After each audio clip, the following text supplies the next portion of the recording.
स्थिति आर्थिक कमजोर है क्योंकि बहुत ज्यादा आदमी परेशान है, मतलब घर पलायन कर छोड़ फिर आ रही है आखिरी में। मतलब 30 साल पहले तो आदमी हर बात में समझे जो उनको खर्चो चाल जाओ तो गृहस्थी चालो चाल जाओ तो आप ये बात मानो कि आज गाँव खाली हो रहा है, गाँव का गाँव खाली रहे साहब। ये बरसात नहीं बाकी वजह से और बार लोग बाग औरता तक आ रही है। अच्छा, पहले थोड़ी सी कंडीशन, पहले बहुत कम थी कंडीशन, बहुत कम थी कंडीशन। पहले 25% थी, आज ये 70% को लगभग हो गई। 30% लोग जो जिनका काम चल रहा है वही रुक सकते हैं, बाकी लोग नहीं रुकते, सब मजदूरी के लिए तैयार है। और यहाँ मजदूरी भी नहीं मिलती है। महंगाई को देखो आप, 32 रुपए किलो शक्कर। गरीब आदमी पहले आटा गेहूँ दाल खा सकता था, आज कुछ नहीं खा सकता। 16 रुपए किलो तो आटा हो गया, 16 रुपए किलो आटा गया। गेहूँ खाने को लिए 2 टाइम की रोटी खाने के लिए नहीं है। और कभी मजदूरी मिलती है, कभी नहीं मिलती है, रो के जाता है। एक आदमी के पीछे 10 आदमी खाने वाले। न मिले तो फिर मजदूरी में वापस जाना पड़ता है। बेकार बैठ के अभी आप देख रहे हैं 11 बजे कितने लोग वापस जाते हैं। यहाँ 70% आदमी वापस जाते हैं, केवल 30% आदमी लगते हैं जो भी लग रहे हैं। और गांव में जो रोजगार चला रहा है उसका भी पूरा % पैसा नहीं मिल रहा। बीच लोग खा रहे हैं, सरपंच से केडी से मिलकर खा रहे हैं। वहाँ पर 100 रुपए की महीने मजदूरी सरकार से, पूरी राशि 40 रुपए 20 रुपए है। हमारी खिड़की में 20 रुपए है अभी। इसलिए बहुत पलायन और गरीबी स्थिति में आदमी यहाँ पर मजदूरी के लिए आ रहे हैं। और कोई परिवर्तन है? बस यही परिवर्तन तो सभी प्रकार का, थोड़ा फसल भी कम रहेगी। 5 आदमी 5 भाई है, हमारे दरा भी जमीन भी कम हो गई है। 5 भाई, पहले मेरा पिताजी एकला था तो उसका गुजर चलता था। और हमारे अब 5 हो गए, 5 का 25 हो गए, 5 का 25 हो गए। 25 में उसमें दरा में भी क्या कहाँ से आते हैं।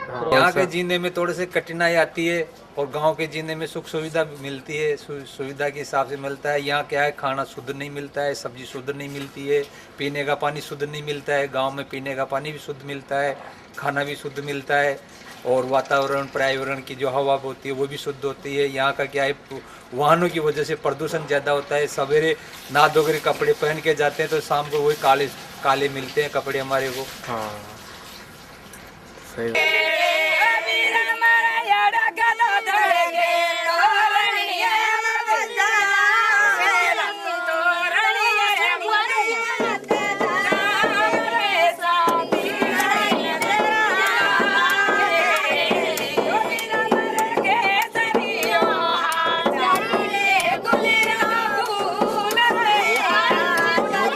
सरकार से ये अपेक्षा है, सरकार भी इसी वाटर शेड पे पूरा काम करे, विलेज पॉइंट बनवाए, बड़े एनीकट बनवाए और ये मतलब गौचर भूमि में वृक्षारोपण करें ताकि वन विभाग ज़्यादा से ज़्यादा हो।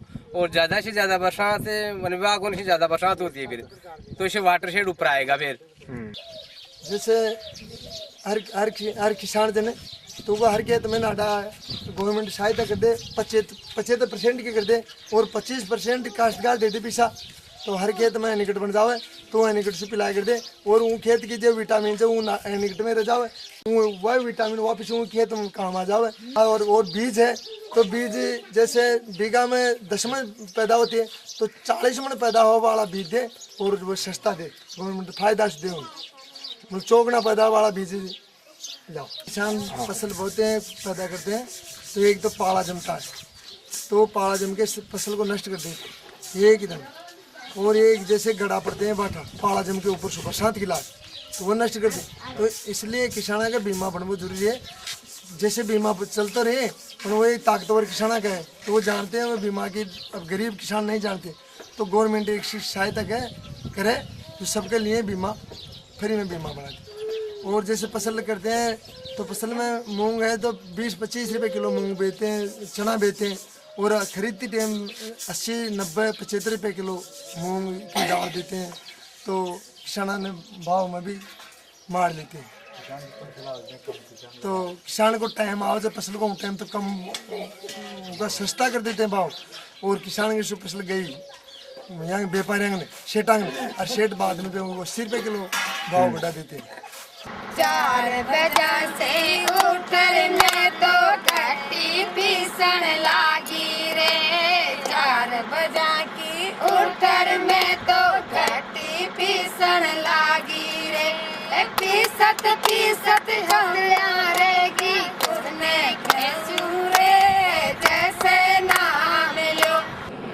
सारी खेती के पीछे ही चलती है। हाँ बिल्कुल। अगर काश्तकार खेती नहीं करेगा तो आप सिटी वालों को अन्न कहाँ से मिलेगा खाने के लिए? गेहूँ कहाँ से लाओगे आप? हाँ ये तो सब हम भेजेंगे आपके शहर में, सिटी में तो जमीन मिलेगा आपको। तो सिटी में थोड़ी पैदावार आ गेहूँ सब्जी कुछ भी नहीं होता सिटी में। हाँ सब हमारे बाहर से ही जाती हो। तो अब बाहर हमारे पास नहीं होगी तो आप लोग भी देखो खड़े खड़े वहाँ। हाँ जैसे मान लीजिए कोई आया, मान लीजिए भगवान आया, आपसे क्या जो भी आपको चाहिए है जीवन में पूछ लीजिए, हम आपको सब दे देंगे। तो आप क्या पूछेंगे सबसे अच्छा जीवन रहने के लिए आपके समझ से? मतलब प्रकृति को अच्छी तरह रख। हाँ प्रकृति जब अच्छी तरह रखते सुरक्षित। हाँ प्रकृति से छेड़छाड़ मत करो आप। हाँ तो दुख पाओगे, और प्रकृति से सही रहोगे तो दुख पाओगे। मतलब सबसे अच्छा काम है प्रकृति की मांग करना। प्रकृति में सभी आ जाते हैं, वायु भी आ जाता है, पहाड़ भी आ जाते हैं, पृथ्वी भी आ जाती है, आदमी भी आ जाता है, तापमान भी आ जाता है। तो सब सुंदर है और प्रकृति सबसे सुंदर होनी चाहिए। तो आप क्या पूछेंगे?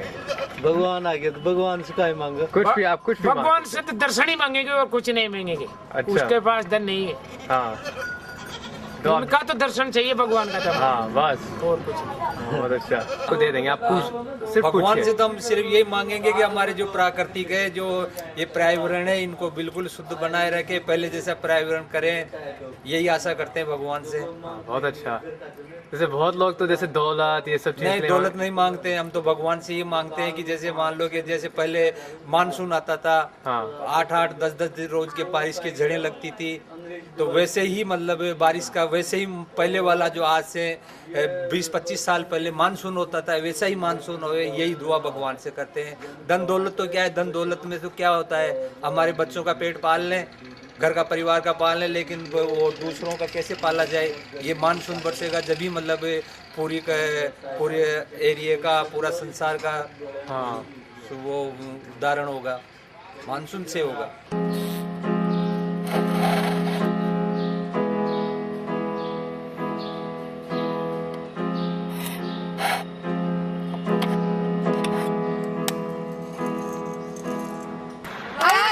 जैसे नाम लो रत्ने आगे बढ़नो पड़सी रे, जैसे नाम लो पानी तो झाड़ू ने छोड़ में तो पानी भरवा चाली रे, झाड़ू ने छोड़ में तो पानी भरवा चाली रे, खींचत खींचत चाल